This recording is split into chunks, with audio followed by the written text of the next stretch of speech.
नमस्कार शेतकरी बांधवांनो, तुमच्यासाठी एक महत्त्वाची बातमी, अतिपूर्ण बातमी घेऊन आलेलं या व्हिडिओमध्ये, या सेशनमध्ये डिटेल माहिती सांगणार आहे।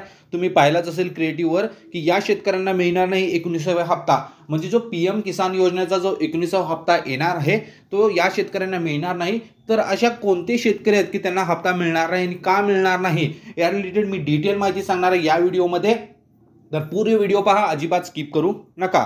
तर डिटेल माहिती सांगणार आहे। ही जी बातमी आहे ती न्यूज 18 मराठी या चॅनलवरची आहे। तुम्ही पाहू शकता, हेडलाईन आहे पीएम किसान योजना, या शेतकऱ्यांना पीएम किसान योजनेचे 2000 रुपये मिळणार नाही। म्हणजे पीएम किसान योजनेतर्फे जे 6000 रुपये वर्षाला येतात त्यातील जो 2000 रुपये आहेत, म्हणजे 4 महिन्याला 2-2000 रुपये येतात, त्यातील 2000 रुपये जे येणार आहेत ते आता या शेतकऱ्यांना मिळणार नाहीत। तर डिटेल पाहू काय आहे।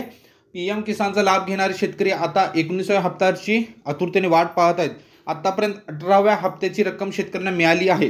केंद्र सरकारने शेतकऱ्यांसाठी सुरू केलेल्या प्रधानमंत्री किसान सन्मान निधी योजनेचा लाभ मोठ्या संख्येने शेतकरी घेत आहेत।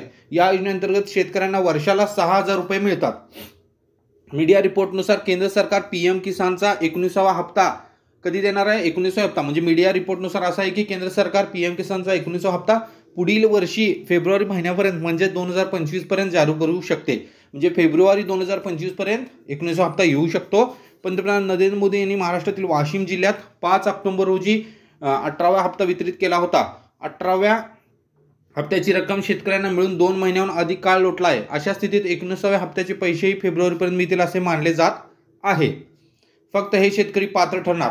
कोणते शेतकरी पात्र ठरणार? पीएम किसान योजनेअंतर्गत शेतकऱ्यांच्या खात्यावर वर्षभरात 3 हप्ते येतात। हे हप्ते 2000 रुपयांचे आहेत, म्हणजे दर 4 महिन्यांनी शेतकऱ्यांना त्यांच्या खात्यात 2000 रुपये जमा होतात। केंद्र सरकार या योजनेचा लाभ अल्पभूधारक आणि अल्पभूधारक शेतकऱ्यांना देते। या योजनेत सामील होण्यासाठी सर्वात मोठी अट ही आहे की शेतकऱ्याला जमिनीचा मालकी हक्क असावा। म्हणजे या योजनेचा लाभ घेणाऱ्या व्यक्तीच्या नावावर जमीन असावी, म्हणजे जो शेतकरी आहे तो त्या जमिनीचा मालक असावा। जर शेतकरी जमीन भाड्याने घेऊन शेती करत असेल तर त्याला या योजनेत सहभागी होता येणार नाही। KYC करणे गरजेचे। आता 19वा हप्ता का अडकणार आहे त्याच्या मागची कारणं दिलेली आहेत त्यांनी, पाहून घ्या। KYC करणे गरजेचे। जे शेतकरी या योजनेशी आधीच संबंधित आहेत त्यांना हप्ता हस्तांतरित होण्यापूर्वी त्यांची KYC करणे शक्य झाली नसेल तर त्यांनी ते त्वरित करावे, अन्यथा हप्ता अडकू शकतात। म्हणजे KYC इम्पॉर्टंट आहे। तसेच शेतकऱ्यांनी त्यांचे बँक खाते आधारशी लिंक करणे आवश्यक आहे।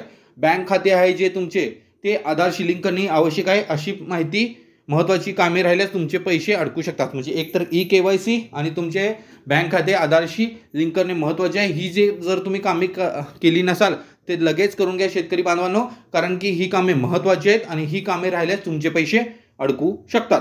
तर हे महत्त्वपूर्ण आहे, म्हणून ज्यांनी ही कामे केलेली नाही त्या शेतकऱ्यांचे पैसे अडकू शकतात आणि त्यांना पैसे मिळण्यास प्रॉब्लेम येऊ शकतो। तर तुम्ही ही 2 कामे KYC आणि आधारशी लिंक करून घ्या तुमचे बँक खाते, हे महत्त्वपूर्ण आहे। तर मी डिटेल बातमी सांगितलेली आहे। ही जी न्यूज होती, बातमी होती, ती डिटेल तुम्हाला इन्फॉर्मेशन दिलेली आहे। Thank you for watching my video. Please like, comment and subscribe my channel.